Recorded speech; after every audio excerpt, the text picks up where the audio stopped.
Hare Krishna, Hare Krishna, Hare Krishna. Welcome to the International Society of Christian Consciousness. It's a wonderful art team. Wonderful how the meetings doing this evening, yes?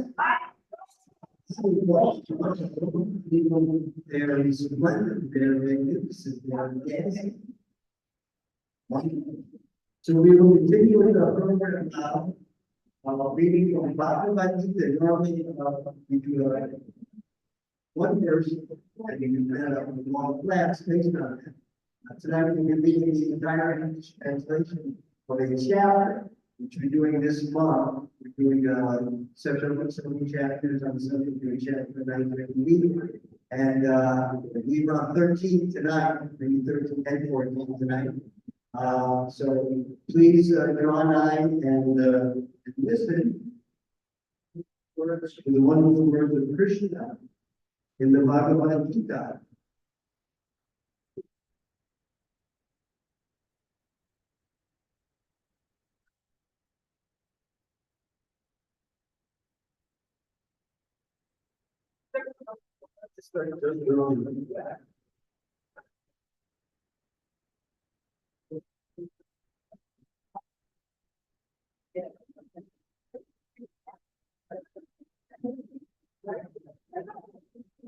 Bhagavad Gita as it is, by A.C. Bhaktivedanta Swami Srila Prabhupada, Chapter 13, Nature, the Enjoyer, and Consciousness.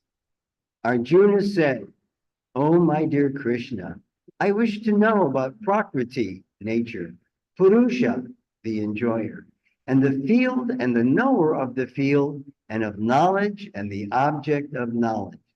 The Supreme Personality of Godhead said, "This body, O son of Kunti, is called the field, and one who knows this body is called the knower of the field. O scion of Bharat, you should understand that I am also the knower in all bodies, and to understand this body and its knower is called knowledge. That is my opinion. Now please hear my brief description of this field of activity and how it is constituted, what its changes are, whence it is produced, who that knower of the field of activities is, and what his influences are. That knowledge of the field of activities and of the knower of activities is described by various sages in various Vedic writings. It is especially presented in Vedanta Sutra, with all reasoning as to cause and effect. The five great elements, false ego, intelligence, the unmanifested, the 10 senses and the mind, the 5 sense objects, desire, hatred, happiness, distress, the aggregate, the life, symptoms, and convictions. All these are considered, in summary, to be the field of activities and its interactions. Humility, pridelessness, non-violence, tolerance, simplicity, approaching a bona fide spiritual master, cleanliness, steadiness, self-control, renunciation of the objects of sense gratification, absence of false ego, the perception of the evil of birth, death, old age, and disease, detachment, freedom from entanglement with children, wife, home, and the rest, even-mindedness amid pleasant and unpleasant events, constant and unalloyed devotion to me, aspiring to live in a solitary place, detachment from the general mass of people, accepting the importance of self-realization, and philosophical search for the absolute truth. All these I declare to be knowledge, and besides this, whatever there may be is ignorance. I shall now explain the knowable, knowing which you will taste the eternal. Brahman, the spirit, beginningless and subordinate to me, lies beyond the cause and effect of this material world. I'm going to repeat that last part. I didn't pronounce it properly. Beginningless and subordinate to me lies beyond the cause and effect of this material world. Everywhere are his hands and legs, his eyes, heads, and faces, and he has ears everywhere. In this way, the supersoul exists, pervading everything. The supersoul is the original source of all senses, yet he is without senses. He is unattached, although he is the maintainer of all living beings. He transcends the modes of nature, and at the same time, he is the master of all the modes of material nature. The supreme truth exists outside and inside of all living beings, the moving and the unmoving. Because he is subtle, he is beyond the power of the material senses to see or to know. Although far, far away, he is also near to all. Although the Supersoul appears to be divided among all beings, he is never divided. He is situated as one. Although he is the maintainer of every living entity, it is to be understood that he devours and develops all. He is the source of light in all luminous objects. He is beyond the darkness of matter and is unmanifested. He is knowledge. He is the object of knowledge, and he is the goal of knowledge. He is situated in everyone's heart. Thus, the field of activities, the body, knowledge, and the knowable have been summarily described by me. Only my devotees can understand this thoroughly and thus attain to my nature. Material nature and the living entities should be understood to be beginningless. Their transformations and the modes of matter are products of material nature. Nature is said to be the cause of all material causes and effects, whereas the living entity is the cause of the various sufferings and enjoyments in this world. The living entity in material nature thus follows the ways of life, enjoying the three modes of nature. This is due to his association with that material nature. Thus, he meets with good and evil among various species. Yet in this body there is another, a transcendental enjoyer, who is the Lord, the supreme proprietor, who exists as the overseer and permitter, and who is known as the Supersoul. One who understands this philosophy concerning material nature, the living entity, and the interactions of the modes of nature is sure to attain liberation. He will not take birth here again, regardless of his present position. Some perceive the Supersoul within themselves through meditation, others through the cultivation of knowledge, and still others through working without fruitive desires. Again, there are those who, although not conversant in spiritual knowledge, begin to worship the Supreme Person upon hearing about him from others. Because of their tendency to hear from authorities, they also transcend the path of birth and death. O chief of the Bharatas, know that whatever you see in existence, both the moving and the non-moving, is only a combination of the field of activities and the knower of the field. He who sees the Supersoul accompanying the individual soul in all bodies, and who understands that neither the soul nor the Supersoul within the destructible body is ever destroyed, actually sees. One who sees the Supersoul equally present everywhere, in every living being, does not degrade himself by his mind. Thus he approaches the transcendental destination. One who can see that all activities are performed by the body, which is created of material nature, and sees that the self does nothing, actually sees. When a sensible man ceases to see different identities due to different material bodies, and he sees how beings are expanded everywhere, he attains to the Brahman conception. Those with the vision of eternity can see that the imperishable soul is transcendental, eternal, and beyond the modes of nature. Despite contact with the material body, O Arjuna, the soul neither does anything nor is entangled. The sky, due to its subtle nature, does not mix with anything, although it is all pervading. Similarly, the soul situated in Brahman vision does not mix with the body, though situated in that body. O son of Bharata, as the sun alone illuminates all this universe, so does the living entity, one within the body, illuminate the entire body by consciousness. Those who see with eyes of knowledge the difference between the body and the knower of the body, and can also understand the process of liberation from bondage in material nature, attain to the supreme goal. I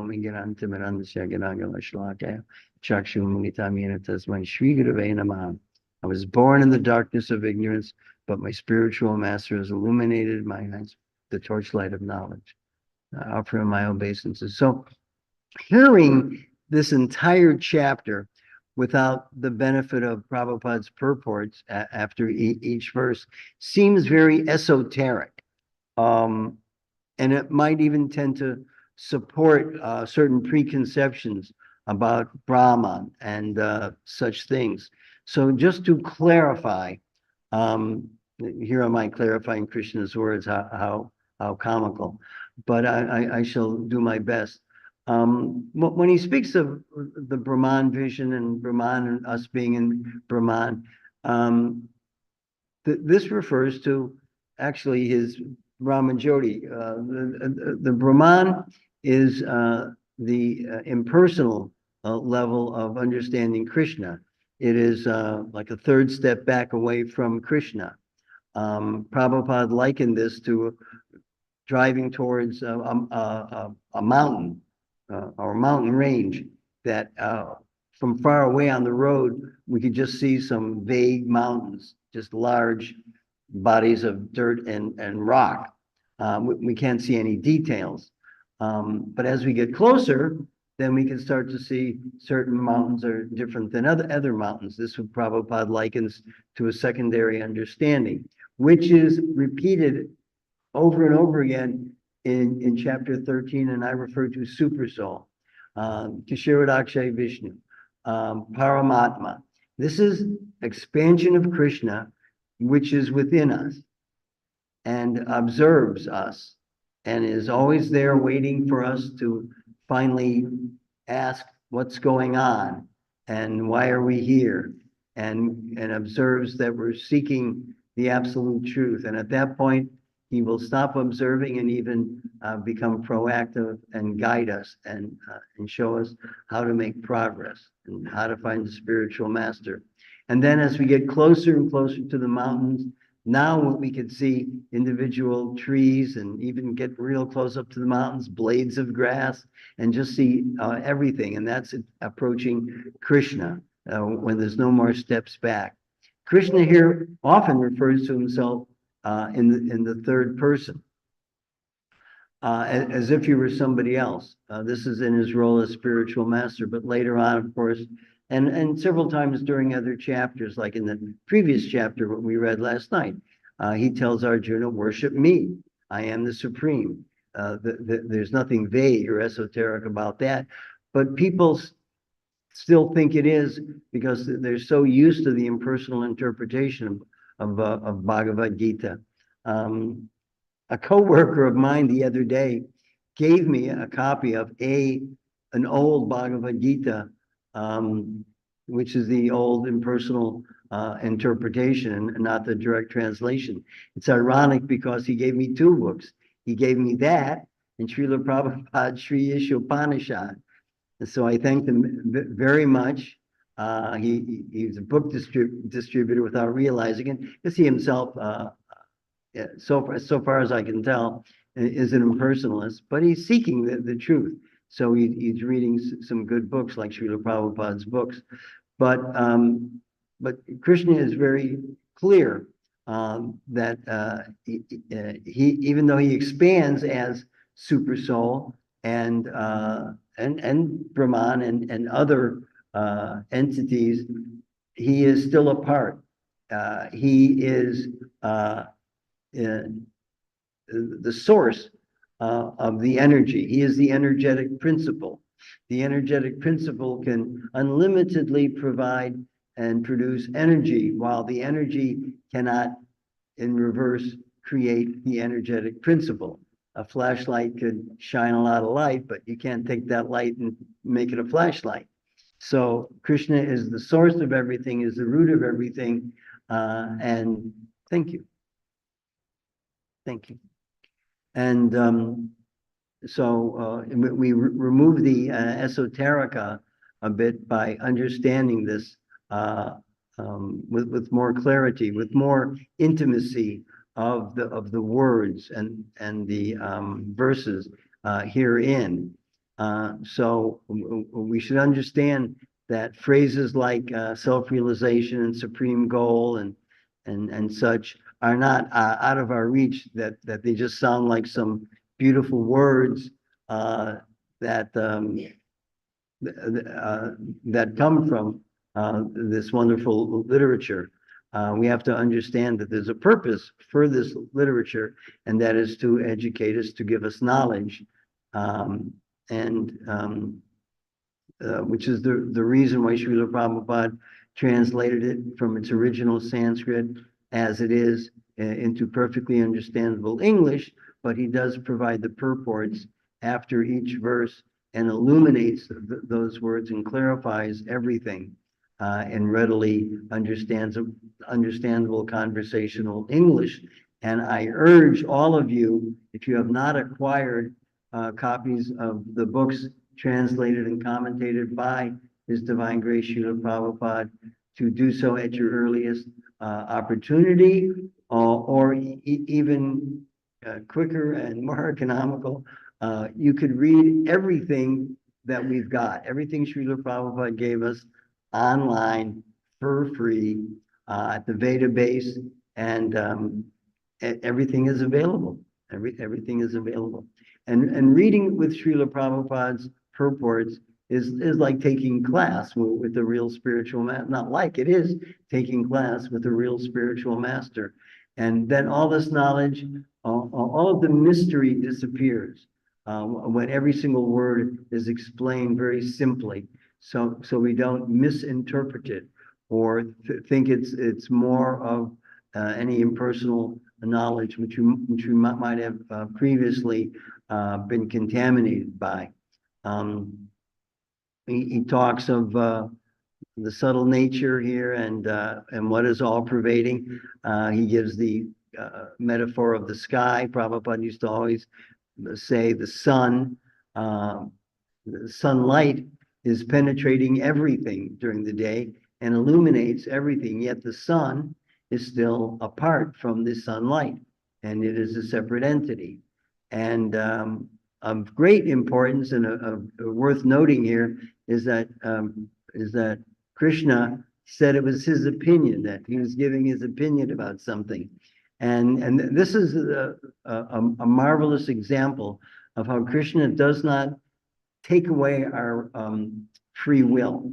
He never compromises our free will. Even in the spiritual world, when we're with Krishna, it's our decision to stay there, to be with Krishna. He never takes away our free will, because when you get right down to it, Krishna consciousness, all the chanting and all the literature is about love of Godhead, love for adorable, wonderful, lovable Krishna. And but we've been trapped down here so long that we forgot that. The love down here that we know is usually just a euphemism for lust. And so we have to learn how to love again, how to use our free will in the most intelligent possible way, which is decide to learn how to love God again, to revive our love for God. That is the purpose of human life. And that is why Srila Prabhupada crossed the ocean and came here to bring us this message that we must revive our love for God, and that will fix everything. We think that if we love our fellow man, that will fix everything. We think that if we love nature, that'll fix everything. We think that if we love Mother Earth, that'll fix everything. I'm not saying we shouldn't love any of those things, but if you love Krishna, the original person, the supreme person, then automatically, him being the root of everything, then we will love everything. But we understand that by loving Krishna, everything will be set straight. Prabhupada, of course, gave the example of the tree. We water the root of the tree, and then all the different parts of the tree will benefit by it.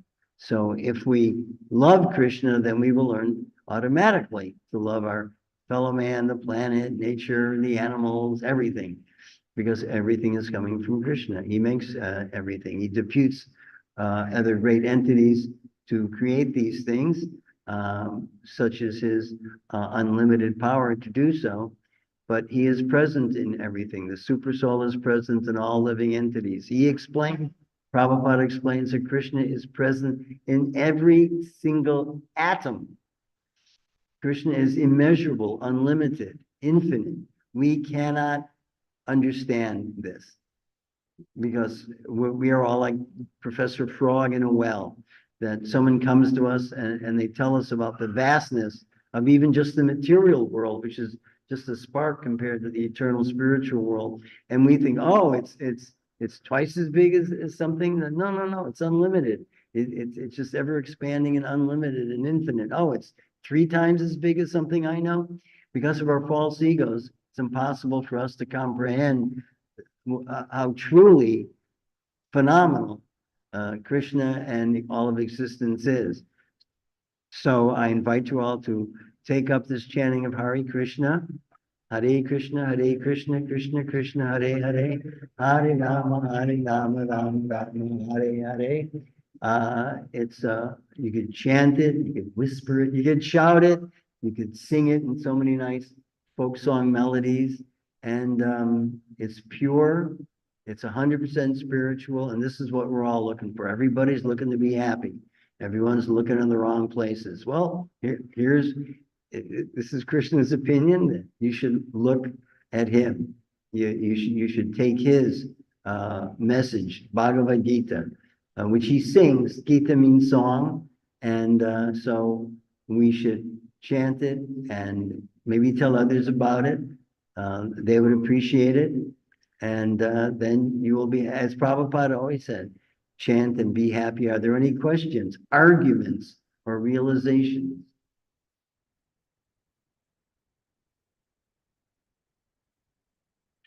Okay, Prabhupada said when there's no questions, that means either you've understood nothing or you've understood everything. I'm sure it's the latter.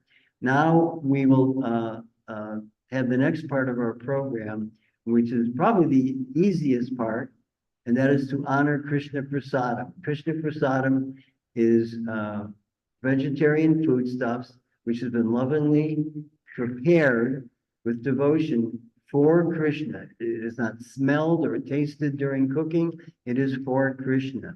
And then it is offered to Krishna with great ritual and devotion. And then it is then offered to us that we may honor it. And it is Krishna. Anything that touches Krishna is Krishna. So you're actually going to consume Krishna into your body and become Krishnaized, spiritualized. So we hope that you enjoy it and take some home, share it with your friends. I take it to the office and give it to my fellow employees. And then you are helping them get spiritualized too. So again, no questions, no arguments. I like a good fight, no arguments. Okay.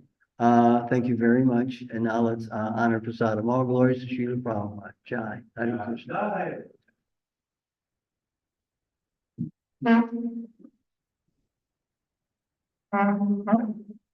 Mm-hmm.